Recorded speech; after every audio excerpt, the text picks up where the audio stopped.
Inauguramos el programa de otoño aquí en esta acogedora librería que siempre Lola, ¿verdad?, nos abre sus puertas para hablar de literatura y salud mental, y además estamos muy contentos este inicio de otoño porque tenemos la suerte de anunciaros que el proyecto Literariamente sale también de Madrid y se va en este caso a León, que es además la provincia donde yo soy, así que me llena de orgullo que nos vamos a León a hablar también de literatura y salud mental con autores como Gamoneda, José María Merino y Noemí Sabugal, pues en este otoño próximo.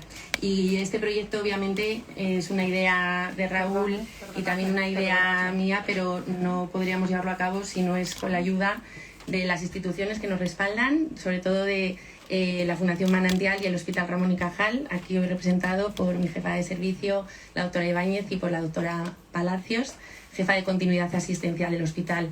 Y la Fundación Manantial también siempre ha impulsado estos proyectos literarios y por supuesto el patrocinio del UNBE, que hoy creo que no nos acompaña nadie aquí, pero sin ellos pues no podríamos llevar a cabo tampoco estas sesiones. Así que quiero remarcar esa ayuda y bueno, vamos a introducir ya a los invitados de esta tarde, que la verdad estamos muy ilusionados, a pesar de que sea un tema complejo, ¿no?, que nos afecta a todos a lo largo de la vida, como es el cuidado de los mayores, de nuestros padres, de la vejez. Y tenemos la suerte de contar con Eduardo Delgado, que él es psiquiatra y también es geriatra, tiene 2 especialidades médicas y bueno, siempre ha tenido mucha sensibilidad por las humanidades, por esta convergencia entre la salud y también la cultura, y por eso le hemos invitado, porque creemos que reunía, ¿no?, como esta sensibilidad especial para hablar de este tema esta tarde. Y Ángeles Caballero, que seguro que la conocéis, muchos de vosotros. Ella ha escrito un libro que el año pasado nos enamoró a muchos, Los parques de atracciones también cierran, y pudimos conocer el año pasado en un festival de cine en Toledo, aparte de seguirla como la seguimos escuchándola en la radio, leyéndola en El País, y también ha sido un tema pues que a todos nos ha tocado, ¿no?, en el alma, con ese sentido del humor, esa forma que tiene ella de transmitir las cosas. Así que estoy segura de que vais a disfrutar muchísimo de este encuentro esta tarde, y sin más pues les dejo la palabra. Gracias.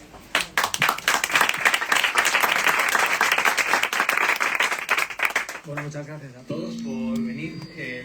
Me siento relativamente fuera de sitio, además de por las interferencias de sonido. Gracias a Patricia por la presentación y por la organización. Para mí esto es la primera vez que estoy en un foro de este tipo. Entonces, bueno, basado un poco en estar al otro lado, donde estáis vosotros, ¿no?, y viendo cómo lo hacían otros, la idea que había pensado es pivotar un poco todo esto en su libro, ¿no?, que no sé si habéis leído, pero lo vamos a destripar, porque esa es mi idea, ¿no? Felicitar también a quien ha elegido el título, bueno, yo no sé si tú tienes algo que ver, yo no, con el de vejez y cuidado, por los términos, por el de vejez, precisamente, ¿no? No sé cómo suena a vosotros lo de viejo, ¿no? Pero sí es cierto que el micro, acércatelo. ¿Lo acerco? Vale. Que lo que se preconiza ahora es trasladarnos, ¿no? Y Ángeles lo escribe muy bien, dice: España sigue siendo ese país que aparta a los viejos, aunque luego se les llene la boca con ese maldito término que son nuestros mayores. Es verdad que como sustantivo tiene su historia también a nivel de traducción. Si os habéis leído el libro, os lo recomiendo, el de Simone de Beauvoir, La vejez. Está traducido tal cual, ¿no? Es un ensayo, la vejez, ¿no? Y es cierto que cuando aquí en términos sanitarios se introdujo lo que es la medicina geriátrica, es una importación del modelo británico, que no tiene nada que ver con el nuestro en formulación de salud. Esto fue en el año 79 en concreto, y cuando se empezó sí es cierto que se utilizaba el término como sustantivo, pero de una manera un tanto provocadora, ¿no? Para un poco señalar que había una diferenciación, que el tratamiento y en la atención a las personas mayores no era transponer lo que ocurría en el adulto y adaptarlo, pues con 4 trucos, ¿no?, a la persona mayor. Esto iba un poco más allá, y es algo que a lo largo de estas décadas pues bueno, está costando y cuesta lo que es la inversión. Antes a la entrada me lo comentaba Pedro, me decía: oye, no hay geriatras. Pues sí, efectivamente no hay geriatras. Esto al final, y perdonad la cuña, tiene un poco que ver no tanto con las necesidades reales, sino también las percibidas, ¿no? Pues hace unos años pues alguien llevaba a un niño a un centro ambulatorio sanitario y era atendido por el médico general. A día de hoy esto parece ciencia ficción, ¿no? Al contrario, esto no ocurre. No digo que sea necesario, ¿no?, pero lo cierto es que no ocurre, ¿no? toca el libro de Ángeles vejez y también toca cuidados de una manera muy singular, y ahí es donde me gustaría llevaros a través de su experiencia, ¿no? Ella tiene una frase que dice: fui durante 6 años relleno de sándwich. En una rebanada estaban mis hijos y en otra mis padres. Es un libro experiencial, confesional, con muy poco eufemismo, y donde el papel que ella adopta en el cuidado es tan singular como cualquier otro cuidador, en el que la vida se detiene. Lo contaba en la última un poco Pedro Simón, ¿no? Invitándonos a ser los siguientes. Yo soy del 79, mi madre murió, mi padre está ahí, pero somos los siguientes en el cuidado, ¿no? Y en qué momento nos toca y en cómo nos toca, pues bueno, pues son experiencias que Ángeles comparte con nosotros y que yo creo que podemos sacarle mucho provecho, ¿no? En el libro habla también de duelos, habla de orfandad, habla también de lealtades, de gratitudes, ¿no? Un poco como del fin de Vigan, ¿no? Y se decanta, ella dice, por los agradecimientos antes que por la amargura. De hecho, si os detenéis en los agradecimientos del principio, que luego prolonga y amplía al final, ahí viene un poco, yo creo que en lo que ella se sostiene, ¿no? Y en qué se sostiene cuando su vida se detiene, ¿no? Habla también de dejarse cuidar, ¿no? Eso luego se lo matizamos si quieres, ¿no? Porque creo que es uno de los puntos fuertes del libro. Entonces, bueno, yo llego a este libro a principios de este año. Mi biblioteca, es cierto que me gusta leer, me sirve a todos los niveles de sostén y también para mi profesión. Lo confesional en particular es lo que más me interesa, el tipo de literatura confesional. Los libros de biblioteca se componen de libros subrayados. Si no los subrayo, no se queda dentro, ¿no? El subrayo, y después al final es verdad que en esta cosa de las redes sociales y de la tecnología, pues escribo y selecciono alguna de las frases que subrayo, ¿no? Esto quizás heredado de mi madre pues murió antes, ¿no? Pues ella escribía en los libros, a veces frases del libro y a veces frases de otros libros, ¿no? Antes de pasarnos, ¿no? Y os voy a leer las 3 del libro de Ángeles que selecciono, ¿no?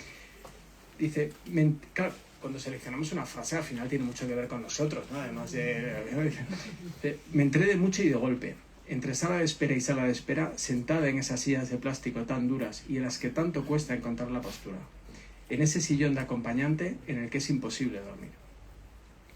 Pone también: ¿cómo asumes que no serás jamás el mismo? Que la vejez y la enfermedad te despojan de esa cosa sagrada llamada autonomía. Que necesitas manos para casi todo, también cabeza. Y dice que cuidar a alguien es un pegamento mucho más fuerte que la ideología.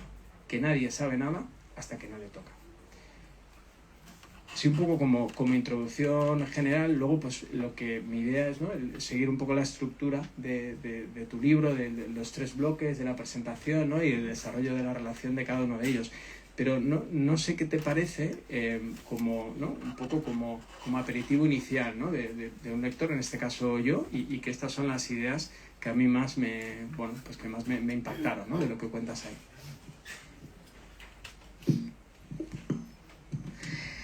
Bueno, hablas, Eduardo, de las gracias. Uy, estoy chillando mucho a través del micrófono, perdón. Hablas de las gracias y no puedo sino dar las gracias a un montón de gente antes de arrancar, darte las gracias a ti, dar las gracias a Patricia, a Raúl, a toda la gente que ha hecho posible que hoy estemos aquí, al equipo de la librería Alberti, que están de 50 aniversario y tenemos que celebrarlos, porque yo el año que viene cumplo 50 y también pienso celebrarlo, ya aviso, igual en la librería Alberti incluso, así que muchas gracias. Y bueno, me hace muchísima ilusión, sobre todo que este libro siga viajando y que haya algo que yo sí que reconozco que creía y que quería desde el principio, que es que dentro de un tiempo, quizás hasta cuando yo ya no esté, igual hay alguna persona, hombre o mujer, que en alguna biblioteca o en algún sitio pueda conectar y pueda sentir que lo que yo viví cuidando a personas maravillosas como fueron mis padres, pues puedan decir, caray, esto mismo sentí, esta misma rabia sentí, esta misma culpa, y a veces ese humor negro y finísimo que surge en los lugares más tenebrosos y que creo que son absolutamente necesarios. me gusta mucho estar dentro de un ciclo como este en el que se habla de vejez y cuidados, porque creo que el cuidado es algo potentísimo. Creo que en el cuidado también hay política, la forma en la que cuidamos, y que para cuidar, en mi caso, yo el recorrido que hice habría sido imposible cuidar como lo hice si no hubieran tenido mis padres una cuenta bancaria lo suficientemente saneada como para poder permitirnos demasiadas cosas. Y si yo no hubiera tenido también la posibilidad de poder permitirme parchear, he tenido ayuda de mucha gente, sobre todo de Tomás, que está aquí presente y que ha sido mi pilar y lo sigue siendo, pero es verdad que todo eso también ha sido por una cuestión de suerte y de privilegio de poder prescindir de algunos trabajos y de algunas cosas porque seguíamos pudiendo llenar la nevera, y eso no todo el mundo puede permitírselo. En cuanto a la primera cita, ya te dejo que arranques porque si no yo me como todo el espacio y no quiero, pero sí hay una parte ahí que me parece bonita, porque al final lo escribí hace pues más de 2 años, pero es que tanto tiempo después del fallecimiento de mis padres, mi padre en 2017 y mi madre en la pandemia en marzo de 2020, este verano he seguido enterándome de cosas de mi familia que desconocía que habían sucedido. Y además me entró como cierta ansiedad, porque claro, de los 6 hermanos caballeros solo queda uno. Y en una visita a mi tío Diego empezó a contarme cosas como si yo lo supiera todo, cosas de mi padre, cosas de la infancia de ellos.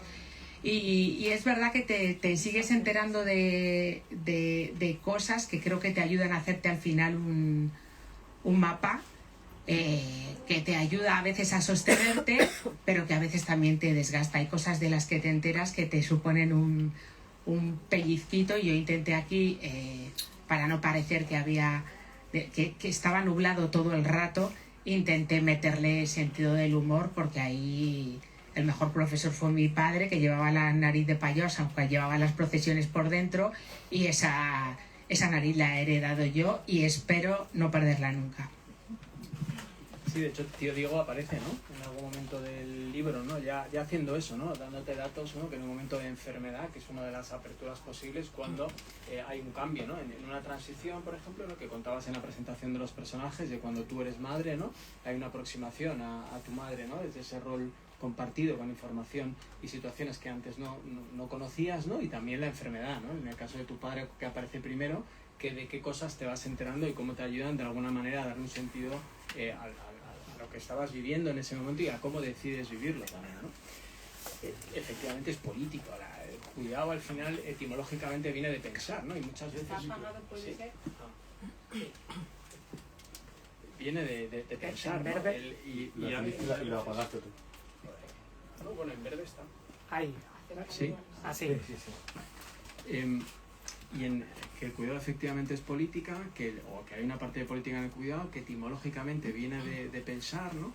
Y que el cuidado no se trata de facilitar los medios para el hándicap que en ese momento se tiene, ¿no? Sino una visión de recuperación de autonomía, ¿no? Que la autonomía la marca ella, ¿no? Como una diferenciación, que esto es muy interesante y muy necesario, ¿no? Tenerlo en cuenta, que la edad no sea un marcador de estado a priori, ¿no? Donde todos entendemos la edad, una edad cualquiera, random, ¿no? Que dice mi hijo, ¿no? Un octogenario, que a partir de ahí, ¿no? Entendemos que eso va asociado a dependencia, eso va asociado a enfermedad y eso va asociado a poca posibilidad de vuelta atrás, ¿no? Entonces, un cuidado que de ahí esto va aliado a esta parte subversiva del término vejez aplicado a sanidad, ¿no? Esto no es la parte de la humanización y de la compasión, ¿no? En el cuidado es algo que está presente, pero vamos a ir más allá, ¿no? Entonces, vamos a procurar que los servicios de los hospitales no sean heroicos, ¿no? A la hora de poder utilizarlos, que las sillas de plástico puedan ser diferentes, ¿no? Vamos a tener en cuenta otros aspectos, ¿no? Y no solamente lo concreto de una enfermedad cualquiera, ¿no? En la parte de la primera parte, ¿no? Hace una presentación de personajes igual que Amán, ¿no? Pero bueno, para el lector son personajes, ¿no? Claro, presentas a la Julicracia no siendo Julia, ¿no? Lo cual es particularmente meritorio, ¿no? Porque hay abuela, hay madre, ¿no? Hay hermana mayor, ¿no? Y hay hija, ¿no? Y tenéis hija. Entonces, y luego la nevera. Yo creo que la nevera, ¿no? que en diferentes momentos, y ella lo mencionaba antes, ¿no? como símbolo, también sirve para el cambio, ¿no?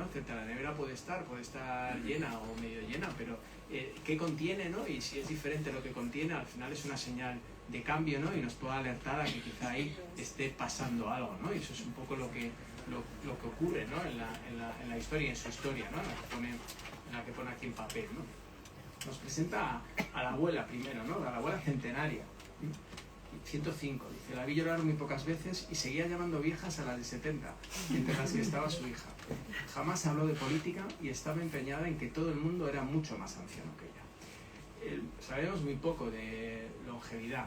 Bueno, ahora quizás sabemos más, o por lo menos de ínfulas, ¿no? En esta cosa de la conversación, ¿no? Entre Putin, ¿no? A ver si puede llegar a los 150, ¿no? Antes llevan estas cosas, ¿no? De la inmortalidad, ¿no? Y de la versión del sentimiento de finitud, ¿no? Que al final en algún momento tenemos todos, ¿no? Sabemos muy poco de longevos. Sabemos que el longevo suele haber alguien en la familia longevo, y sí sabemos que es alguien que parece mucho más joven de lo que es, de lo que corresponde a su edad biológica, y poco más, ¿no? Luego sí hay cosas de restricción calórica, pero poco más. Estas dos cosas sí parece que se cumplen en la abuela, ¿no? Luego aparece la madre.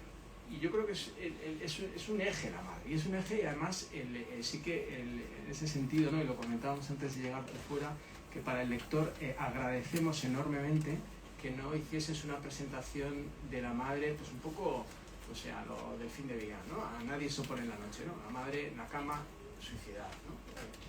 O Mariana Busquets, ¿no? A partir de que la madre se muere, ¿no? Y vamos al entierro, ¿no? Aquí la madre aparece con cosas que sí que podemos tocar, si os parece, ¿no? Que la cuenta como una mujer compleja y difícil que nunca tendrá un lugar en la historia de España, pero es fundamental en la mía. Pioneras en nada, valientes en todo, no les quedaba más remedio que casarse para salir adelante. Maravillosa y manipuladora. Aparecen ahí cosas, ¿no? Que yo creo que son relevantes en ese momento, que es un poco el costumbrismo, por ejemplo, lo que cuentas, ¿no? De ese catolicismo más social, ¿no? El luto cuando el bulto no es lo que podría ser, ¿no? También el rol de género, que está presente todo el rato, ¿no? Y luego las paradojas, ¿no? Por ejemplo, ¿no? El valor de lo letrado, ¿no? Para tu madre, ¿no? Que ahí explicabas un poco, ¿no? Esa parte, ¿no? Ella de desconfianza, de resentimiento, ¿no? Decías a veces, ¿no? Pero sin embargo no había libros, no había libros en casa, ¿no? Eso tenía... somos de una generación, yo tengo 46, donde el estudiar era muy importante, ¿no? Y sobre todo si tus padres no lo habían hecho previamente, ¿no? Y bueno, y eso aparece ahí, ¿no? Y luego en la parte de presentación inicial de tu madre, lo que comentábamos antes, ¿no? Las oportunidades de conocimiento que dan las transiciones de vida, en este caso cuando tú eres madre, y la enfermedad. Luego aparece Manolo. Manolo, padre con 44 años, ¿no? Mayor de 6, ¿no? Que era un poco lo que comentabas antes, ¿no? Y ahí lo describe Ángeles, pues de profesión conseguidor.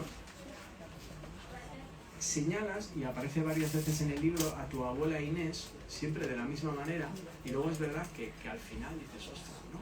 Qué encaje, ¿no? Este hombre, o qué vinculación con la madre, ¿no? Con lo que luego tenía en casa, ¿no? O con lo que vivió en casa, ¿no? Y luego tocas dos cosas que mencionabas antes respecto a tu padre, la cosa esta de las vicisitudes, ¿no? Y el humor, ¿no? El humor, tan necesario que contaba ella para momentos trágicos. He visto entrar ahí a Maite, psicóloga, que vivimos juntos la pandemia en el hospital, y es verdad que el humor nos ayudó mucho nos ayudó a continuar, ¿no? Y luego la parte también de tu padre, ¿no? de la paradoja esta, ¿no? de que por una parte potencia, ¿no? ¿no? Ese desarrollo académico primero y laboral después, ¿no? Pero luego pues, estaba en casa, ¿no? y es, oye, chiquitín, acércame el mando, ¿no? Esto sí que de alguna manera contrapone, ¿no? Y es la parte que les une, ¿no? A su manera a los dos, ¿no? Esto es lo que nos cuentas en la presentación inicial de los personajes cuando la nevera está llena. Bueno, ¿qué voy a decir yo de esos personajes, de la personaje que me parió, maravillosa y manipuladora, soy casi tan manipuladora como ella, incluso puede que más según vaya cumpliendo años. Pero bueno, es una historia muy particular que supongo que al final tiene en una parte de esa España que no pudo estudiar, nacidos en la década de los 30, que tuvieron que buscarse la vida, que venían de familias muy pobres, pero que de repente, después de mucho esfuerzo y después de que mi padre era un extraordinario relaciones públicas, logró camelarse a un montón de personas y empezó a ganar dinero siendo conseguidor, pues al final se llegó a una clase social con la que se soñaba, porque en casa no había libros, pero estaba siempre la revista Hola. Con lo cual, de hecho, si yo le llego a contar ahora a mi madre que en estos últimos 5 meses he estado con Bárbara Rey y con Mar Flores, mi madre me abrazaría y diría: por fin has hecho algo que merece la pena. Porque el resto de cosas ella no quería opinar, porque siempre opinaba que todo lo que escribía iba a acabar yo con mis huesos en la cárcel por osada y por cara dura, ¿no?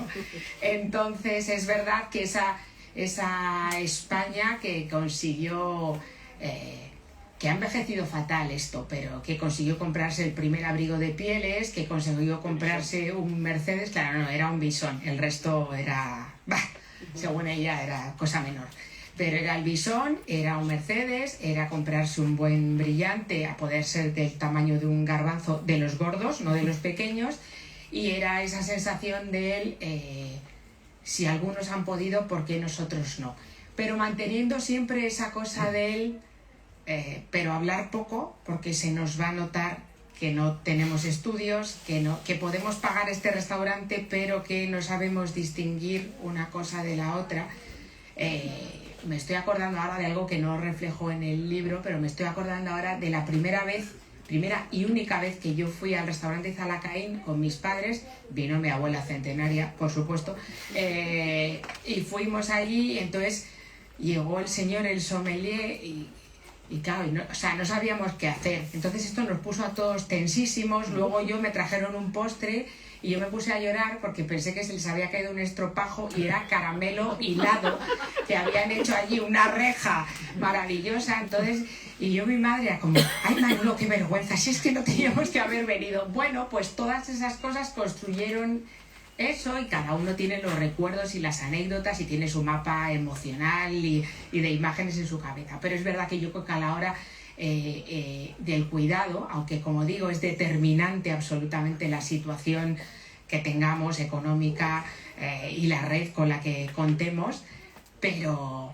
hay determinados patrones que son absolutamente comunes, y emociones, ¿no? Y esa sensación de que no llegas, de que no haces lo suficiente, la culpa, la maldita culpa pesa como una losa.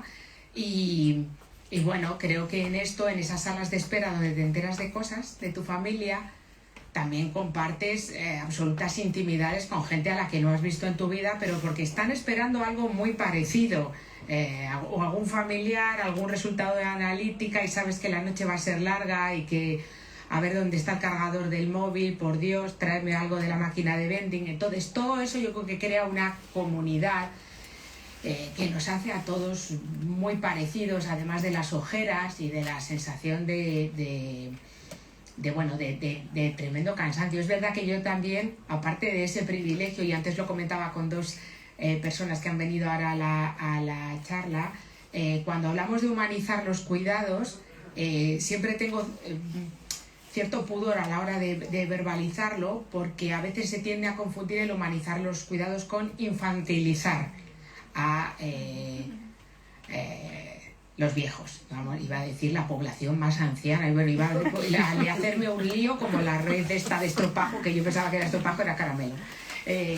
Pero es verdad que no solo cuidar es tremendamente complicado, es que no toda la gente a la que te ha tocado en suerte como padre, madre, suegro, suegra, marido, esposa, conviviente tal, hay grandísimos villanos y personas tremendamente despreciables. Entonces no solo es la dificultad de cuidar o no, es que a lo mejor esa persona no te apetece cuidarla porque te ha hecho pasar una vida absolutamente, o ha sido una persona profundamente egoísta que no ha supuestamente o ha cubierto las expectativas que tú tenías de ella. Y eso, o sea, yo cuidar a mis padres fue agotador, pero para mí, o sea, volvería a hacerlo, volvería a estar otros 6 años, ojalá volver a dar al botón y decir, vamos a pasar otra vez por esto. Yo ya estoy todavía más mayor, pero caray, la posibilidad de poder tenerlos y tocarlos para mí es,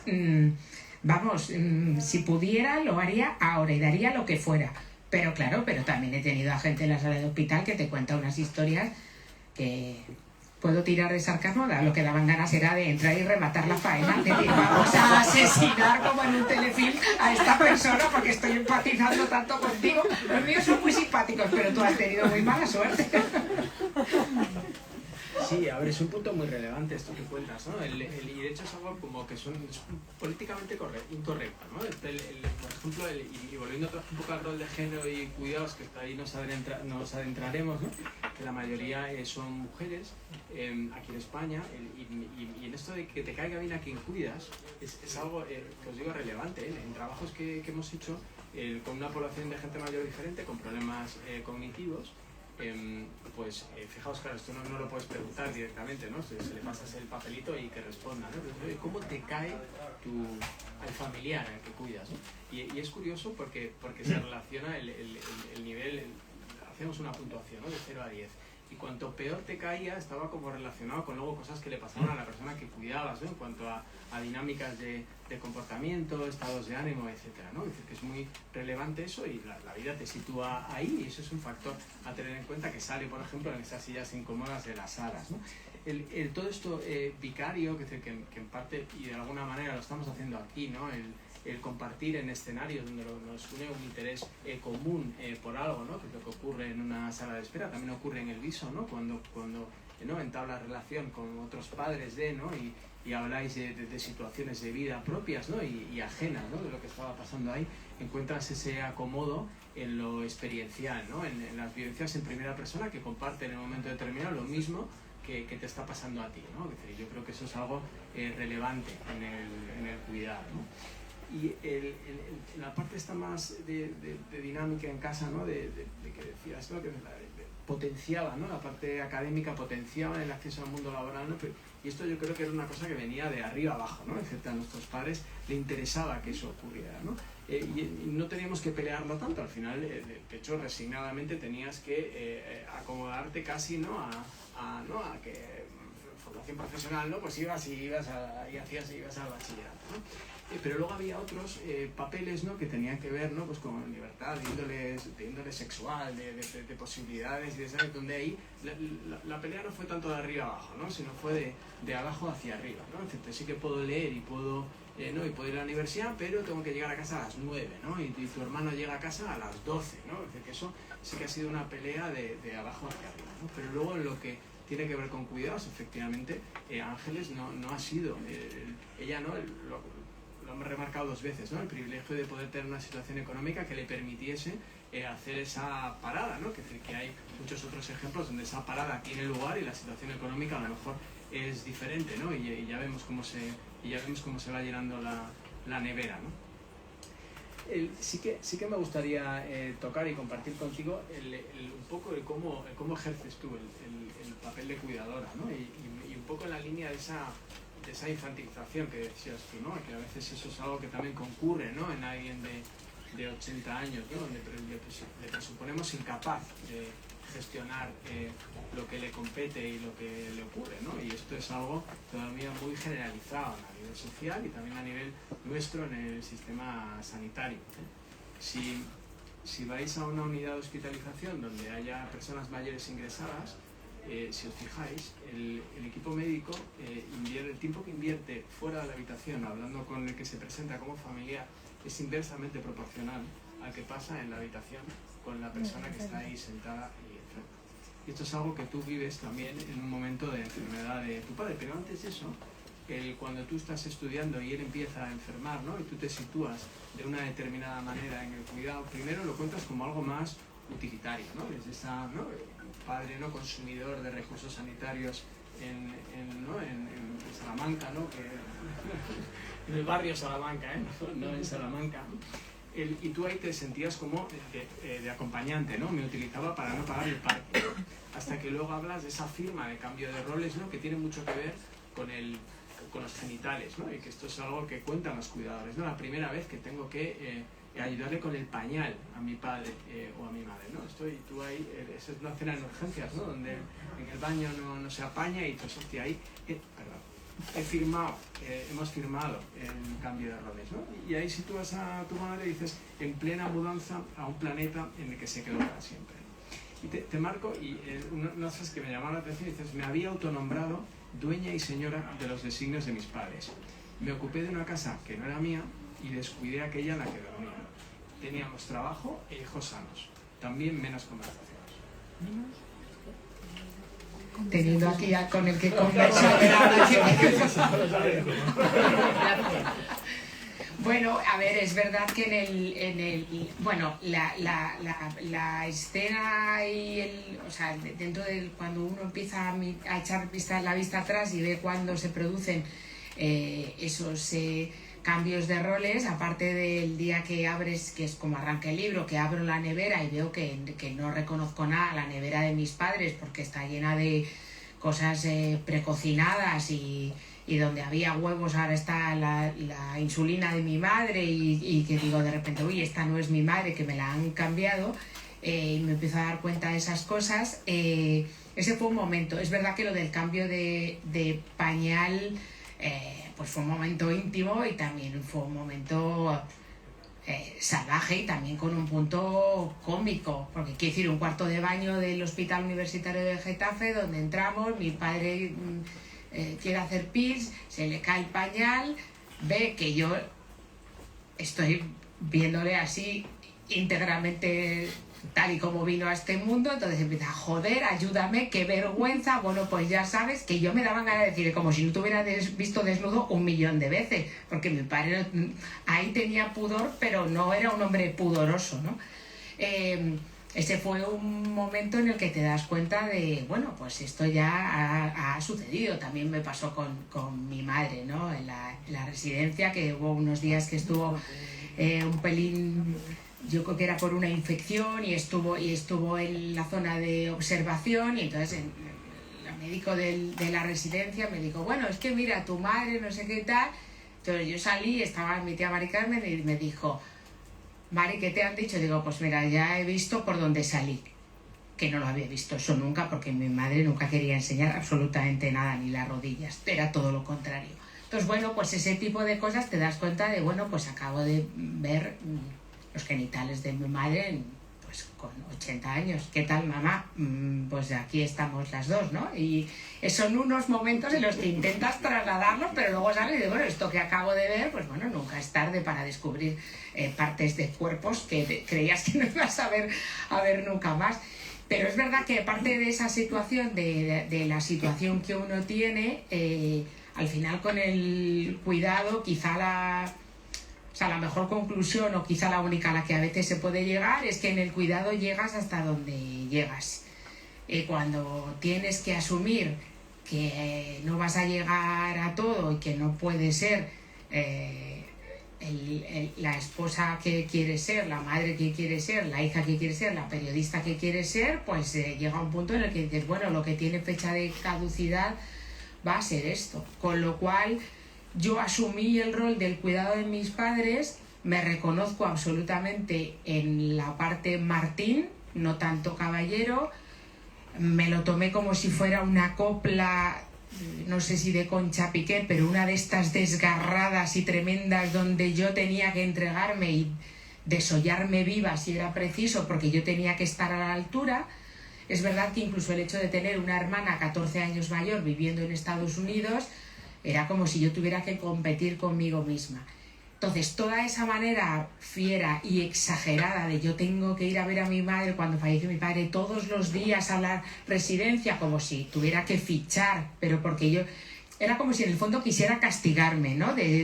Tengo que ir, pero ¿quién te lo manda? Yo misma, ¿sabes? Pero yo tengo que ir como si le tuviera que demostrar a alguien que yendo todos los días era mejor persona que los que iban menos, o ante cualquier llamada de mi padre, de cualquier dificultad, yo salía de donde estuviera, me cogía y me iba corriendo a Getafe para ver qué pasaba. Me lo tomé de una manera totalmente visceral y que desgasta muchísimo. Entonces, ¿eso qué conlleva? Pues eso conlleva que cuando llegas a casa tú lo que tienes ganas es de acostarte, porque si tardas mucho en acostarte vas a ponerte a llorar y tampoco crees que lo merezca, unos porque son pequeños y otra persona porque es la que lo está sosteniendo todo, no te está reprochando nada y pone cara de aquí esta maquinaria está ingresada, tú con tu copla y cuando acabes ya volveremos a reencontrarnos. Que eso también es una prueba interesante porque lo he hablado con otras cuidadoras y otros cuidadores y la parte de la pareja y la persona a la que uno más quiere, cuando llega el punto del cuidado, hay placas tectónicas que rozan y hay historias que no sobreviven porque hay cosas que no se entienden. Yo he tenido cerca una capacidad de comprensión infinita, con lo cual pues también es un punto de suerte. También quiero creer que me lo merezco un poquito, no parece que estoy aquí todo el día, me está tocando el gordo. Lo que cuentas sí que no, y cómo lo cuentas atraviesa el estilo de cuidado que al final no plantificas ahí, ¿no? en el texto, ¿no? Que es decir, que al final sí que hay un cuidado latente esperado en estas generaciones que ellos ejercieron como cuidadores presentes, estando, ¿no? Es decir, no se concibe un cuidado de la generación venidera en el que no esté, ¿no? No sirve el que puedas tener a gente contratada para que te ayude, tienes que estar tú, y eso está ahí latente en el reproche, ¿no? que puede hacerse patente o no, ¿no? Y también en lo que uno espera o en lo que uno cree que ellos esperan de lo que yo voy a hacer como cuidador, ¿no? Y luego está la parte en el que el cuidado que ejerces es desde la presencia y también desde la toma de decisión y desde la anticipación, ¿no? Y desde el cómo te colocas, ¿no? Al principio en algo más utilitario, te percibes como más utilitaria, pero estás, ¿no? Que eso siempre se mantiene a lo largo del libro, y luego como en quién toma las decisiones, ¿no? Y son decisiones que no voy a hacer spoiler todavía, pero que están por encima de, en un momento determinado, no sabemos si del deseo explícito o no, pero sí de lo que tú intuyes que la otra persona haría, ¿no? Que es decir, y esa carga en el ejercicio de cuidado, que es lo que muchas veces motiva la escena que os traía aquí hace un rato en los pasillos del hospital, ¿no? El ejercicio de toma de decisión anticipando que el otro no va a ser capaz de hacerlo, ¿no? Y muchas veces por el mero hecho de una determinación. En cuanto a la parte de tu padre, ¿no? De las experiencias que cuentas aquí de enfermedad, hay alguna que claro, es que cuando te cuenta el cirujano ¿no? El hallazgo, ¿no? Y te lo cuenta a ti, ¿no? Mira a ti, no lo cuenta a nadie más, al interesado tampoco, y te dice además que tienes que ser muy fuerte, ¿no? Que todos estos al final no son retazos, es decir, tenemos experiencias múltiples, ¿no? Donde la información no es a quien ha de darse. Esto es una cosa política, es una cosa cultural. Es decir, en los países anglosajones esto sería un delito casi, ¿no? Además inverosímil, nadie le daría información a un hijo que sin antes haber procurado dársela al padre, ¿no? al interesado, ¿no? Y luego, pues bueno, tu experiencia, ¿no? Y ahí pues te amarras a Susan Sontag, ¿no? Con el cáncer, ¿no? Y la parte de la metáfora bélica, ¿no? Que está como muy imbuida, ¿no? En la historia esta del lazo rosa y de luchar, ¿no? Ha luchado contra la larga enfermedad. Claro, que esto suena muy bien cuando lo leemos, pero cuando estás dentro y del otro lado, es patético, ¿no? Y aprendí de él a despreciar todos esos mensajes estúpidos, almibarados, de falsa ayuda, que suelen ir acompañados de la palabra cáncer. Toda esa sarta de tontadas que dicen que hay que pelear siempre y darle con la estúpida heroicidad.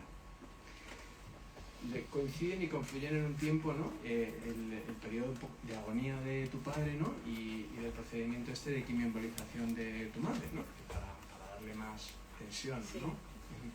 Teníamos poco y hubo que hacer una quimioembolización a mi madre, sí. Y en la cosa del acompañamiento a la agonía, deberían enseñarnos a despedir, ¿no? Es decir, el acompañar en la muerte, ¿no? Estas son las dos cosas que aparecen cuando el cáncer se pone encima de la mesa, ¿no? El pelea, ¿no? La metáfora bélica, y luego la conciencia de finitud, ¿no? Puedo morirme, ¿no? Y soy yo el que se muere. Y bueno, y eso tienes que gestionarlo uno mismo y quien acompaña, ¿no? Y Ángeles le tocó hacerlo desde el acompañamiento y desde el disponer de una información que el resto no tenía. Con lo cual podemos entender, ¿no?, que esos espacios compartidos, donde el humor, me imagino, ¿no?, que fue relevante, pero claro, debemos enseñarlos a despedir. Claro, uno suele tener conciencia de cuándo se va a morir, ¿no? Pero en ese proceso, ¿no?, hay cosas que no se dicen, ¿no? Si hubo ahí yo puedo entenderte a ti como profesional y infinito respeto a todos los profesionales sanitarios presentes en esta sala, pero el delito que cometió aquel cirujano informándome a mí y no a mis padres me dotó de un superpoder del que por eso digo que soy también muy manipuladora y utilicé una ventaja de parte, ¿no? O sea, a mi padre le habían operado, había tenido unas operaciones con más frecuencia de la que se suponía, porque los catéteres que le ponían en el riñón duraban menos de lo que debían durar, y el día que le colocaron unos que supuestamente para mi padre la mayor ilusión es cuando le dijeron que venían de Estados Unidos los catéteres. Entonces él pensó, bueno, aquí voy a estar yo mínimo 10 años, esto va a durar. Entonces cuando se lo colocaron estábamos mi madre, mi padre y yo, y estaba mi padre en observación ya consciente. Y entonces, a ver, hubo un momento, mis padres mantuvieron casi siempre una actitud un poco de primeras citas o amores adolescentes. Entonces, en cuanto aquello pasó, mi madre se abalanzó a mi padre y se pusieron allí, no diría que a morrearse, pero un poco con unos besos, y mi madre, por supuesto, prácticamente me empujó como de quita que este es mi hombre. Y entonces yo me quedé allí un poco. Entonces ese hombre consideró, después de ver esa escena, supongo que hizo una lectura rapidísima. O sea, no solo sabía operar, sabía leer nuestros subtítulos. Y entonces vino y no solo me lo dijo a mí, sino que me giró y me lo colocó de tal manera que mis padres no me vieran la cara que yo estaba poniendo cuando me estaba diciendo que en ese camino al abrir para el catéter estadounidense habían encontrado un tumor y que tal y como estaba ese tumor, mi padre se iba a morir de ese tumor. Entonces me dijo, tiene usted que ser muy fuerte y no lo transmita por la cara porque fíjese cómo están. Y ese hombre y yo nos giramos y aquello parecía, vamos, el diario de Noah, mis padres besándose, así como tal. Y entonces dije, vale. Y yo ahí creo que pude ganar un premio de interpretación porque aquello terminó, yo me acerqué a mi padre, pues estás guapísimo, pues qué bien todo, llevé a mi madre, la llevé a su casa y tal, y luego me metí en cercanías desde Getafe a Madrid y llamé a Tomás y me dijo, ¿qué tal todo? Y dije, pues mira, ha pasado esto. Entonces me acuerdo que llegando a Villaverde Bajo, que yo fíjate la chapa que le había metido y que llevo así más de 20 años, y me respondió y me dijo, pero como estás tan bien con lo que me acabas de contar, y dije, pues eso digo yo. O sea, yo se lo conté como si le estuviera contando que había leído esto en un libro o que lo había cotilleado con unos vecinos en el vagón. Creo que eso yo lo utilicé absolutamente para dominar la situación. Mi hermana tenía un viaje de placer y también se lo oculté y ella se fue y se lo pasó fenomenal y yo está todo controladísimo y todo va bien. Me sentí muy poderosa. No sé si es bueno sentirse así, pero sentí como en plan de qué bien. Podría dominaros a todos y no lo sabéis. La información es poder, ¿no? Sí. Más allá del libro, ¿no? Y en el ejercicio de tu profesión, así es, ¿no?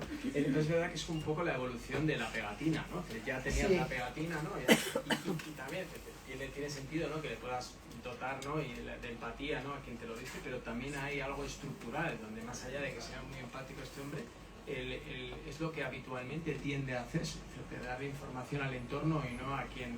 Y yo creo que esto es algo que bueno, que la manera de cambiarlo parte también de quien recibe la información. Oiga, que el propietario es aquel señor, no soy yo, ¿no? Es decir, que en esta parte más cultural, social, política, si queréis, que el propietario de la información es, que luego la información no es, oiga, tienes usted un cáncer, ¿no? Hay toda una aproximación, pero que el protagonista no es el de la pegatina, ¿no?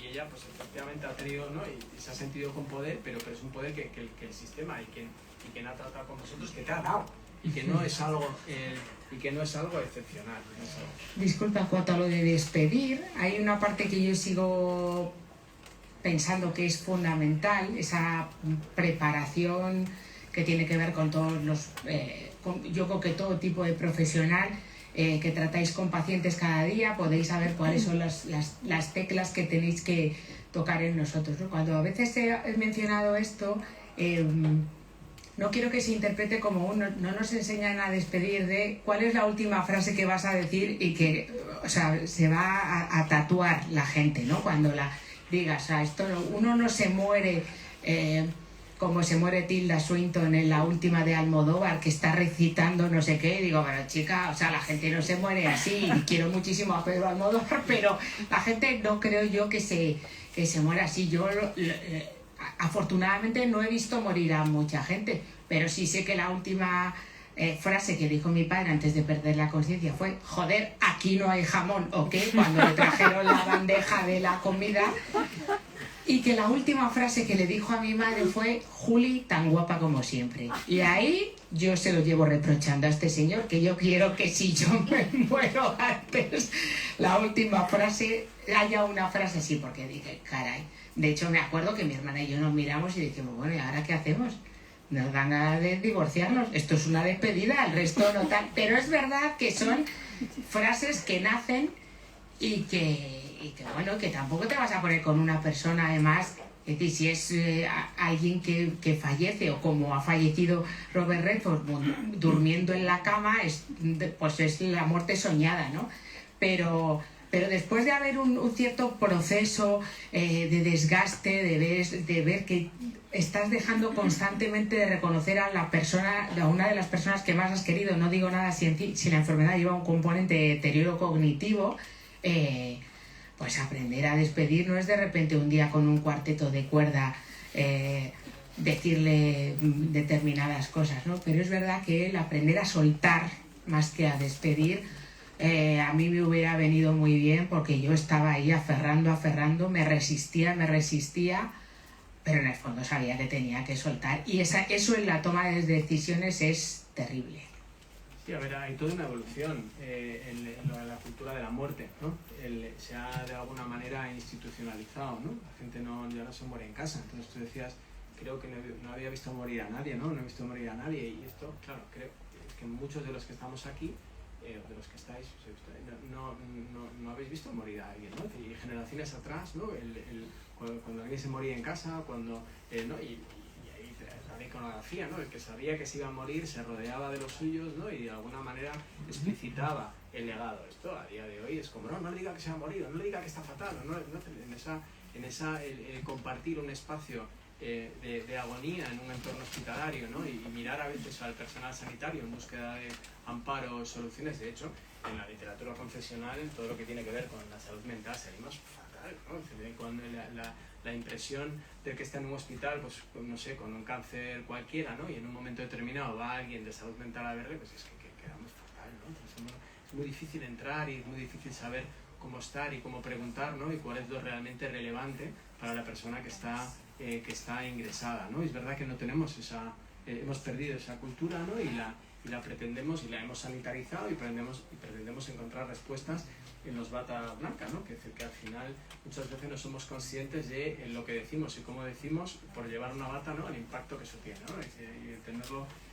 interiorizado y mirado, yo creo que a veces nos salva de muchas situaciones, ¿no? Y luego, bueno, la parte, para mí la parte bomba, ¿no? Porque claro, no estaba entendiendo nada esto de la residencia del viso, de por qué yo lo digo, ¿no? Esto no puede ser, ¿no? Solo habías pensado que yo me había convertido en ese superpoder y ahora una dictadora autócrata. Claro. solo sé que desde ese día pesé más, ¿no? Que esto tiene que ver con la culpa que contabas antes, ¿no? La maldita culpa. ¿Cómo cuesta despegarse de ella? Desde ese viernes me convertí en tutora legal de mi madre, ¿no? Y yo que iba a escribir, me ponía aquí, y antes, pues sí, antes ya hacías ese ejercicio no legal, ¿no? Pero sí ya tomabas decisiones, ¿no? Y ahí, ¿no? Es donde boom, donde aparece, ¿no? Lo que Delphine de Vigan cuenta al principio, ¿no? De lo que al final, cuando lo lees, dices, venga, va, voy a repensar, ¿no? Lo que escribí en el capítulo 1 acerca del padre, acerca de la relación entre ambos, ¿no? Acerca de lo contado, acerca de lo callado, ¿no? Y lo que te... De hecho, luego cuentas una conversación con Vilas, ¿no? Después de una entrevista, que claro, que ahí... ¿Cómo consigues dotar a Vilas, ¿no? De ese supuesto saber, ¿no? Entonces, ¿qué te dice, cómo te lo dice o desde dónde? Que a ti te ayuda a dar sentido a lo que estaba pasando, ¿no? Y te lo da desde el miedo, ¿no? Es decir, qué importante es poder construir, ¿no? El sentido, y en eso sí que podemos tener papel, cualquiera, ¿no? Y en este caso un libro o un autor, ¿no? Desde su propia experiencia, ¿no? Decir, ostras, el miedo, ¿no? Y ahí me encaja y tiro, ¿no? Y le encuentro sentido, ¿no? Dice que tiene que ver, ¿no? Y ahí lo cuenta Ángeles, ¿no? Con el consumo de alcohol, ¿no? En qué momento se entera ella, ¿no? Y qué impacto había estado teniendo eso durante mucho tiempo, ¿no? Y reformulas posicionamientos me imagino, ¿no? De tu madre en determinados momentos, posicionamientos, ¿no? De tu padre, ¿no? Ese insistir en el papel de la abuela Inés, ¿no? El papel que él había vivido en su propio padre, ¿no? Con el consumo de alcohol, ¿no? Y escribes, hay enfermedades que estigmatizan, también hay decisiones que estigmatizan como hija. Es decir, que al final el tomar las riendas en una toma, perdón por la insistencia, ¿no? de decisión, ¿no? Es decir, pues eso tiene un peso en quien lo hace, ¿no? Y es decir, que la motivación muchas veces tiene que ver con el cuidado, ¿no? Y no todos entendemos el cuidado de la misma manera, ¿no? Es decir, el que a nosotros nos parezca como hijos o como ciudadanos, ¿no? El estilo de cuidado y de cuidar insensato de alguien, ¿no? No lo convierte en incapaz a quien lo hace, ¿no? Y a quien lo ejerce, ¿no? Entonces, tomar las riendas en una determinada situación dentro de esa julicracia, pues claro, tiene mucho peso, ¿no? Y luego lo que vives en el viso, ¿no? Las palabras, ¿no? La importancia de las palabras, ¿no? Esto de hijasprona, ¿no? Que es particularmente doliente, ¿no? Y dices, ¿no? Que a veces las familias se echan los cuidados en la espalda, necesita palabras de amparo, ¿no? De los de alrededor, ¿no? De la gente en la que te has podido apoyar en la residencia y luego cómo se ha ido reconfigurando, ¿no? la relación con tu madre, ¿no? Los ingresos y luego, bueno, el cierre, que a mí el cierre, ¿no? Hablabas antes de la nevera y de los huevos y ¿no? Y yo creo que es un cierre brutal, ¿no? Los huevos en el cementerio es un cierre brutal, ¿no? De todo lo que pasó en pandemia, ¿no? De las muertes en pandemia, de que el rito, ¿no? El entierro, ¿no? Que no se pudo hacer, ¿no? Y esto tiene una carga añadida, ¿no? Y en ese espacio que se le da a la muerte, ¿no? Yo creo que esto fue un reflejo macabro, ¿no? De lo que de alguna manera estaba ocurriendo, ¿no? Que estamos dando, y está muy bien, ¿no? Espacio a la vida, ¿no? Cada vez las bajas paternales, la mía fue de una semana, el primero son mayores, ¿no? Sin embargo, cuando se muere un familiar, la administración decide el grado de parentesco y los días, mejor que se muera en otra comunidad porque te dan 1 o 2 días más y luego ya te incorporas y a trabajar, ¿no? No hay espacio, ¿no? Por eso es político, ¿no? Y por eso es global todo lo que tiene que ver con cuidar, con estar y con las posibilidades, ¿no? Más allá de lo económico, ¿no? Pero creo que una de las aportaciones, de las muchas, ¿no? Aportaciones de la experiencia de Ángeles aquí es que abre escenarios que no son, sí son apocalípticos cuando lo vives, ¿no? Pero que no son espectaculares, ¿no? Para la sinopsis, ¿no? Pero que nos ocurre a todos, ¿no? Y que cuando pasa, el poder leer una experiencia de alguien y de alguien relevante, ¿no? Por eso yo creo que lo confesional tiene un punto añadido, ¿no? De a quién doto de sentido para que me ayude a configurarme y a funcionar, ¿no? Y ahí los autores que se atreven, ¿no?, a contarnos, ¿no?, estas experiencias desde dentro, creo que nos ayudan, ¿no?, y que este tipo de literatura, bueno, pues yo creo que se puede rentabilizar desde muchos puntos de vista, además de disfrutarlo, porque me lo he pasado muy bien leyendo. Menos mal, dentro del apocalipsis hay belleza también, no hay risa, más bien. Sí, bueno, hay dos cosas que has mencionado en esta última parte y sí que me gustaría, si te parece, que le diéramos paso si alguien quiere preguntar algo o contarnos algo, que creo que al final nos enriquece a todos.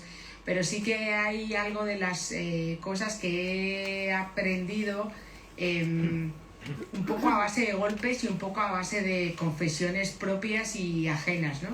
Que tiene que ver eso con el consumo de alcohol y cómo el consumo de alcohol es un refugio barato, accesible en España y en todo el mundo, pero creo que lo celebramos todo bebiendo y también intentamos tapar las penas también bebiendo, ¿no? Y cómo ese alcohol pues pudo ser un refugio en mi casa para esa mujer maravillosa y manipuladora cuando ya supo que aquel tumor de nombre extraño iba a hacerle quedarse viuda. Y como la persona de la que había dependido emocional y económicamente se iba y ella se quedaba aquí y a ver qué hacía. Y encontró que una botella de vino en casa iba a ser más cómplice que sus propias hijas, a las cuales no quería además dar problemas ni compartir esta especie de debilidad imperdonable, ¿no? Entonces, esta cosa del consumo de alcohol yo creo que es importante decirla, y yo no pretendía, por eso no pretendo ni ser ejemplo de nada, ni que se me categorice en nada, pero a mí me ha hecho sentir mucho calorcito cuando ha venido mucha gente a hablarme, pero no por este tipo de duelos que conlleva la desaparición de una persona, sino como hay momentos y golpes en la vida, rupturas sentimentales, pérdidas de trabajo, una quiebra tal, donde uno cae en sitios donde cree que nunca va a caer, porque lo tiene ahí y yo creo que la personalidad y sobre todo lo que tiene que ver con adicciones, podía haber sido una botella de alcohol, podía haber sido las tragaperras, podía haber sido la teletienda, o sea, uno no sabe cómo va a canalizar todo ese miedo que le devora por dentro y que le da vergüenza además verbalizarlo. Y luego es algo también que tiene que ver con el caso de las residencias, ¿no? Lo difícil que es tomar la decisión de que tu madre no puede estar en casa porque en casa va a cortar su tiempo de vida porque va a hacer lo que le dé la gana y ya sabemos lo que significa lo que le da la gana y lo que va a conllevar. Esa toma de decisiones totalmente contra la voluntad de tu madre, todo lo que te supone a ti y que te llame hijastrona y que te diga te has salido con la tuya durante un día y otro y otro y otro cuando vas a visitarla, eso es muy complicado, pero también al mismo tiempo luego está la parte del juicio ajeno que uno no pide y que te viene y te atraviesa por dentro, ¿no? O sea, cuando murió mi madre, yo la primera vez que lo conté en tele con Mame Mendizábal, en Más Vale Tarde me escribió una señora por Twitter y me dijo: eso te pasa por llevar a tu madre a una residencia, no tienes corazón. Una señora desconocida que consideró que el hecho de que mi madre hubiera muerto en pleno confinamiento en esta comunidad, en la primera ola del coronavirus, consideró que yo necesitaba ese comentario sin conocerme de nada. Quiero decir que a veces es el juicio que tú te haces, el que te hacen los demás, porque hay miradas y silencios que comunican, igual que las palabras, pero que alguien diga eso, o sea, yo, caray. Lo cuento muchas veces, primero para ver si evito llorar, que parece que lo estoy consiguiendo, pero segundo para ver si esa señora se acuerda de lo que me escribió y me quiere pedir perdón. Porque es que yo no me lo merecía, pero no se lo merecía a nadie. O sea, ¿cómo tiene uno el corazón tan podrido? Yo lo tengo de hielo, pero mejor de hielo que podrido. Que considera que prácticamente yo me merezco lo que me ha pasado porque teniendo que cuidar a mi madre como Dios manda, la he llevado a una residencia. O sea, ahora que estamos hablando y sufriendo las consecuencias de los villanos que asesinan, caray, o sea, me pareció una cosa o sea, el mal existe y ocupa mucho espacio y nuestro deber es acaparar ese espacio y transformarlo en algo mucho más bonito y sinceramente no era lo que yo necesitaba y no lo necesitábamos ninguno de los que estábamos pasando por eso, en residencias, fuera de residencias. Entonces, caray con el juicio ajeno. No opines, que no te he pedido tu opinión. María José, o como se llamara esa señora. Estoy por rescatarlo, a ver si la veo. Porque claro, la bloqueé y yo me quedé, o sea, dije, pero bueno, y yo puse cara de, no pasa nada, estoy trabajando, esto es un directo de televisión, pero es que no se me olvida. Han pasado 5 años y no se me olvida aquella maldita señora de las narices. Y ya está. Y ahora, pues, os quiero a todos vosotros, os quiero mucho. Así que nada, así que preguntad lo que queráis. Espero que os haya, bueno, que os haya resultado interesante. He contado tantas veces todo esto que ya me siento un loro.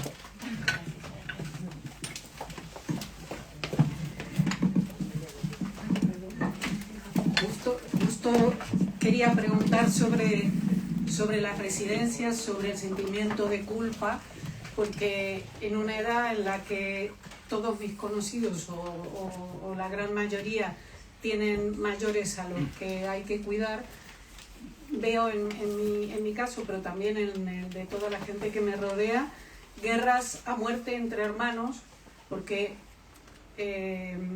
deduzco que tú estabas sola, pero... Bueno, he ejercido como falsa hija única, porque mi hermana estaba, pero estaba lejos, entonces las decisiones las tenía que tomar yo con las Mi hermana me dijo, te voy a apoyar en lo que decidas, pero yo no lo consensué con ella, porque dije, la que va a tener que ir a verla soy yo, que es la que estoy en Madrid. Ella estaba en Boston, no le pillaba muy bien para venir. Pero en general suele haber un hermano o una hermana que se erige en el Salvador, que dice la residencia es lo peor que puede haber, otro que dice lo peor que puede haber es que estén en su casa, suponiendo que hay dinero para poder tener cuidados en casa, que a veces mucha gente se deja hasta el último euro. Y hay una leyenda de que llevar a un mayor a una residencia es abandonarle, es lo peor, porque antes se les cuidaban en las casas. Y me gustaría saber qué opináis los dos, porque se ven partes positivas y partes negativas de una estancia en una residencia. Mira, cuando yo empecé en esto de la atención a la gente mayor, a formarme allí en Asturias como geriatra, bueno, hay un libro que se llama La Casa de Dios, que si no lo conocéis os lo recomiendo, que caricaturiza de una manera un tanto confronta y de una manera, bueno, pues mordaz y un tanto desagradable a veces, ¿no? Cómo entiende la atención el médico internista y cómo lo entiende el geriatra, ¿no? Entonces, donde yo me formé era un poco geriatras de esa línea, ¿no? De la línea de viejo, ¿no? Y me dijo, esta geriatra trabajaba y trabaja todavía está a punto de jubilarse en una unidad de recuperación funcional después de un ictus, y me decía, Eduardo, 3 hijos, problema social. 3 hijos, problema social, ¿no? Se reparten y pueden llegar, ¿no? Es diferente, ¿no? Hacer el apoyo y los cuidados. Y fíjate, con el paso del tiempo he construido la frase hacia más un hijo, problema social. Si solo tienes uno, pues ya con ese lidias y si sale, sale, y si no sale, pues no sale. Pero si tienes que poner de acuerdo a varios que se topan con esto que señala Ángeles de la pérdida de autonomía en un momento determinado y hay que consensuar y tomar una decisión, ¿qué criterio es el que utiliza cada hijo para considerar cuál es el cuidado adecuado, cuáles son las necesidades de su padre o de su madre en ese momento? No hay más arbitrariedad que la disparidad de los momentos de cada uno en los que está y que tienen que tomar una decisión unitaria y compartida. Si esa decisión va en la línea de lo que la persona mayor contempla, un poco de lo que en su línea biográfica, con o sin palabras, ¿no?, iba dejando por ahí, pues genial. Pero si eso no es así, ¿no?, como ha sido el caso, pues es muy complicado. Es una carga compleja, ¿no? Y lo que comentabas antes respecto a lo que se espera del cuidado, no solamente se cuidaban en casa, sino que quien les cuidaba era una de las hijas. Es decir, al final, lo que hablábamos antes de la cuidadora aquí en España es una cuidadora mujer con estudios no solamente primarios, también que trabaja en casa y a veces fuera, y además ejerce de cuidador. Es decir, yo que al final las necesidades, no, sí, pues información, eso está bien, y eso es lo que los sanitarios hacemos, ¿no? Y nos jactamos, ¿no? Y, pues, cuando le haga esto, pues usted responda de esta manera, ¿no? Pues que lo que necesita el cuidador son apoyos, son ayudas, es la cuenta corriente, ¿no? Que decía Ángeles, ¿no? Es decir, el poder ya no solo pagar una determinada residencia, sino poder disponer de alguien ajeno al entorno familiar para que tú puedas estar tranquilamente haciendo otra cosa, ¿no? Y cuando haces eso, muchas veces la persona mayor se siente no tan cuidada, porque ¿qué hace mi hija que no está aquí conmigo? ¿No? Y esto es algo que te pueden poner en palabras o no explícitamente a ti como hijo, pero bueno, a nosotros, ¿no? En un espacio terapéutico, ¿no? Sí, es inconcebible. Son fiestas en Navacerrada y mis 3 hijas están allí. Yo estoy aquí con la cuidadora en casa como una reina, la señora 90 años echándose un cigarro en su casa. ¿Dónde están mis hijas? Es inconcebible esto para ella, ¿no? Él se sentía sola. Y esto es algo que tenemos todos en nuestra impronta, ¿no? Al igual que los británicos tienen la autonomía a partir de los 18, ¿no? Y que cada uno decida lo que entienda que necesita, y así tienen las estructuras. No tiene nada que ver las estructuras residenciales que tenemos aquí, donde la mayoría de población que está allí es gente, independientemente de la edad, con una carga de dependencia física importante y con una carga también de deterioro cognitivo muy relevante, que hace, digamos, poco atractivo el espacio. Ahora, fíjate, desde pandemia sí que ha habido como iniciativas, ¿no? Que cada vez, que ya no solamente es el clickbaiting ¿no? Es como, no, se están haciendo en muchos sitios, ¿no? De experiencias intergeneracionales, de residencias de estudiantes a la par que residencias de mayores, de guarderías en residencias de mayores, desde experiencias donde los espacios sean no amables, sino que sean algo que pueda ser significativo para la persona que está allí, que puedas querer ir allí con tu grupo de amigos o que puedas mantener tu entorno, o que puedas, ¿no? Es decir, que es una cosa como mucho más global, pero es verdad que en el momento que te toca a ti desde dentro, la decisión la tiene que tomar cada uno, ¿no?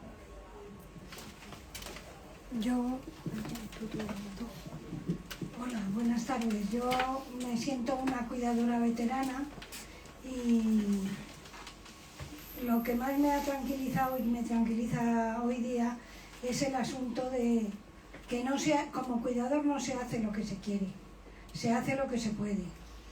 ¿Por qué no lo metes en una residencia? Cuando pueda lo meteré. O ¿por qué no haces tal? Porque cuando pueda lo haré. Porque yo lo comprobé con un viaje y tal. Yo me pasé 7 años sin salir de mi casa y dije, un día me fui porque siempre pensaba que se iba a morir cuando yo no estuviera. Y cuando ya he comprobado que eso no pasa, después de 25 años, pues ya viajo. Entonces, las cosas se hacen cuando se puede. Es que estoy muy convencida. Tengo la suerte de vivir con un resucitado, que no lo tiene todo el mundo.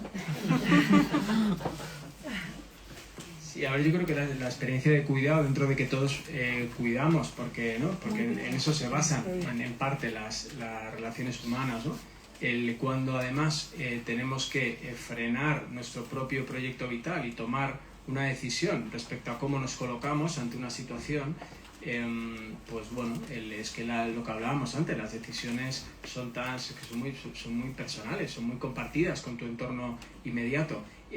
Pero claro, cuando miramos un poco más allá y vemos las posibilidades que podría haber para poder desarrollar ese cuidado de una manera diferente, ¿no? Lo primero que se nos viene a la cabeza son los euros, ¿no? Pero luego faltan otras cosas, ¿no? Es decir, que no los euros propios, sino qué posibilidades tengo alrededor, ¿no? Qué espacios puede haber de dar una atención, no solamente desde, oye, pues mantengo ¿no? Lo que planteabas tú, ¿no? Estoy con un resucitado, ¿no? Sempiternamente la misma carga de cuidados, ¿no? O vemos qué tipo de podemos rescatar, ¿no? Que podemos rescatar para que la autonomía sea mayor y yo poder tomar o poder situarme de una manera diferente, ¿no? Ese es un poco el cambio del tipo de cuidado desde una perspectiva más sanitaria, ¿no? Con la recuperación en la cabeza, pero para eso necesitamos no solamente levántate y anda, ¿no? Sino una estructura para que eso se pueda llevar a cabo.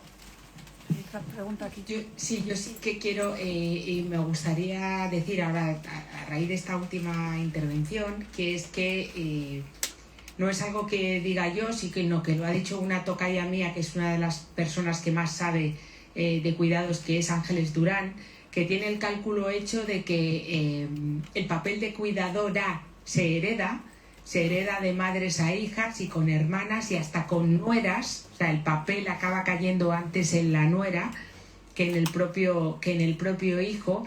Y a mí sí que antes has dicho el hecho de que esté alguien cuidado para tú poder hacer tranquilamente lo que quieras. Creo que eso es una parte fundamental. Ángeles Durán, cuando habla del cuidatoriado, habla de que ese tiempo es un tiempo en el que una mujer que cuida no tiene por qué, cuando no cuida, tener que estar haciendo esfuerzo en otra cosa. O sea, o estudiando, o trabajando, o cuidando a otros niños, o cuidando tal, sino la cantidad de cosas que se pierden y se han perdido a lo largo del tiempo. Muchas mujeres que no han podido ir al cine, salir a cenar, ir de excursión o irse de viaje porque tenían que cuidar de alguien.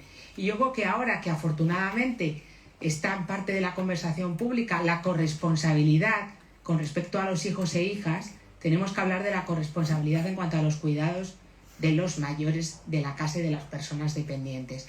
Porque yo ya he pasado por esto, pero ahora mismo ya están cuidando generaciones de mujeres que trabajan fuera de casa y que lo que piden a la persona que tienen al lado, sea hombre o mujer, es que esto también va en los gananciales de la pareja. Y que es que aquí hay que cambiar pañales, tú José Antonio y tú María José. Pero que esto va también de igualdad, y en la igualdad los hombres tienen que entrar en todo esto. Yo agradezco muchísimo a los hombres que estáis aquí presentes, porque cuando se habla de vejez, cuidados, cuando se habla de cuidados, venís todas. Como si os tuviéramos que contar lo que estáis haciendo o lo que hacemos. Entonces, yo ahora mismo quiero mucho a todos los hombres que estáis aquí presentes, pero necesitamos que los hombres en esto también se arrimen, no que digan ahora de qué bien las bajas de paternidad, qué bien que ya somos iguales. Pues las bajas cuando toca cuidar al suegro querido también tienen que ser iguales. Te queda un poquito así tan café.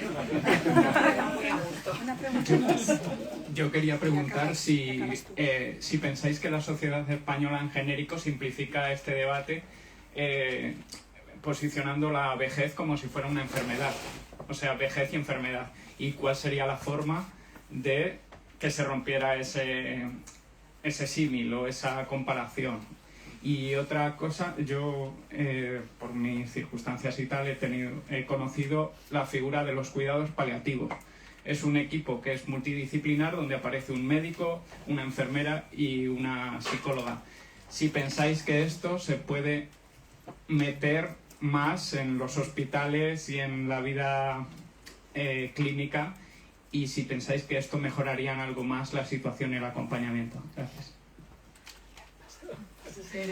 Sí, a ver, hacer la asociación entre vejez y enfermedad es algo que no solamente está a nivel social, pero también a nivel sanitario. La ciencia, ¿no? Lo que es sanitario, somos un poco un peligro, ¿no? Cuando intentamos opinar con nuestra vaca, ¿no? Acerca de cuál es la mejor manera, cuál es la manera más saludable, ¿no? De hacer una cosa, ¿no? De hecho es muy capcioso. Mira, soy gallego, tendemos a no responder siempre a la pregunta.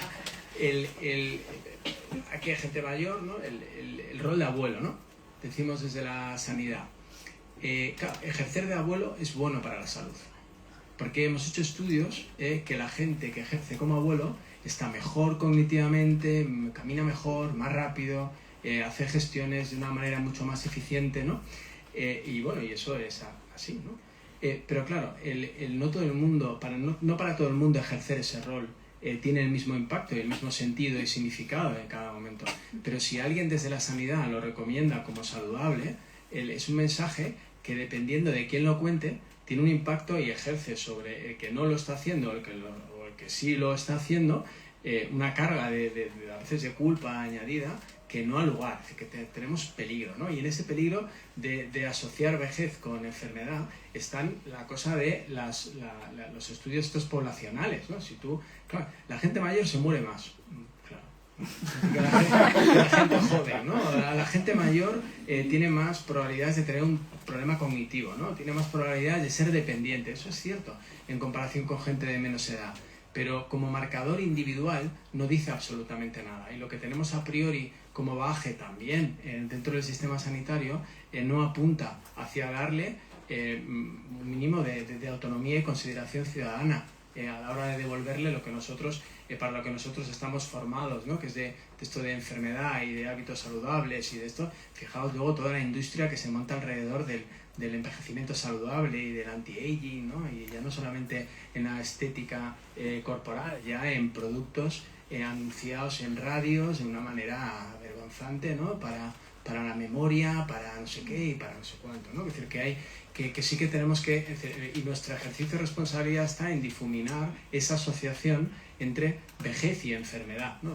El adolescente es un enfermo, no, porque tampoco. Claro, y a veces también ocurre en gente mayor, pero no por el hecho de una edad biológica, ¿no? Y lo que cuentas, pues sí, a ver, la inmersión de los cuidados paliativos también ha sido todo un ejercicio trabajoso, porque antes esto, ¿no? La actividad de relación con la muerte, pues, primero la asumía el entorno familiar, la asumía en ambulatorio el médico de familia, hasta que eso dejó de hacerse, básicamente porque el médico de familia no existe como tal, ¿no? Porque se ha perdido la longitudinalidad, no es el médico de tu familia, pues es alguien que está allí en la comunidad pero que no tiene esa visión ni las posibilidades de estructura de cuidados para acompañar a alguien en una agonía, por ejemplo, ¿no? Entonces, cómo se ha diseñado aquí los cuidados paliativos tiene que ver solamente con vinculados a cáncer, ¿no? A paliativo oncológico y con un pronóstico vital estimado de 6 meses. Y esto es tan dantesco como que si ese pronóstico no se cumple, el equipo de paliativo dice, ya no, ¿no? Entonces, quizá la cultura de aproximación hacia los intereses, en este caso del moribundo, fuera de los intereses del entorno y fuera de la enfermedad y sí que ha aportado mucho el paliativo en los hospitales, por la manera de trabajar, porque está centrado en las necesidades del que está ingresado, no en las necesidades de la institución, donde la institución a una determinada hora toma la temperatura, a una determinada hora te levanta y a una determinada hora desayunas, ¿no? Pero cuando alguien está en manos de cuidados paliativos, ya eso no debería ser al contrario, o al contrario, por lo menos estar unificado. Entonces sí que han aportado una mirada, que no sé si la palabra es la humanización, porque no entiendo muy bien ese concepto, ¿no? Aplicado a la estructura sanitaria, sino hacia modelo de atención centrado en la persona que tienes ahí, ¿vale? No en su enfermedad. Bueno, pues muchísimas gracias por tratar con tanto cuidado, ¿no? Este tema. A los dos, gracias Eduardo por tus conocimientos, por tu profesionalidad, y gracias Ángeles por tu testimonio, tu veracidad a la hora de transmitir. Y antes de concluir, bueno, me gustaría decir que tenemos el 3 de noviembre, literariamente aquí para hablar de amistad y amor con Rosa Molina y Ray Loriga. Pero antes me gustaría terminar con la primicia del nuevo libro de Ángeles, si ella nos puede destripar el título, que no deja indiferente, y bueno, pues también nos animamos a seguir leyéndola. Bueno, no esperaba yo hacer así como esta especie de anuncio, pero ya me lo han puesto en bandeja. Pues sí, el 8 de octubre saco nuevo libro que se titula Orfidal y Caballero,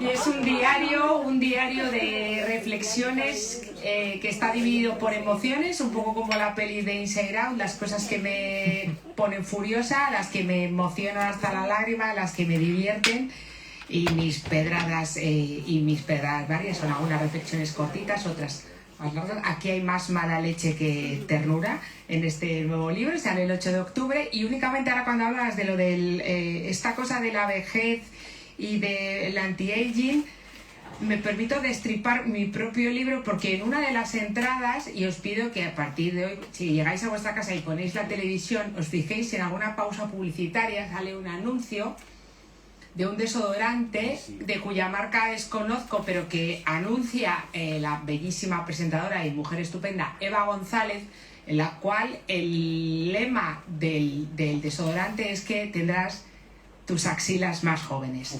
Entonces, quiero decir, de todo lo que tenemos que tener joven, amigas, ahora también las axilas. Eso está en el apartado de lanzallamas en el bolso. Así que bueno, que gracias y que bueno, si lo queréis comprar os estaré muy agradecida. Exacto, que tengo que llenar la nevera. Y nada, pues que muchas gracias y gracias por vuestro tiempo.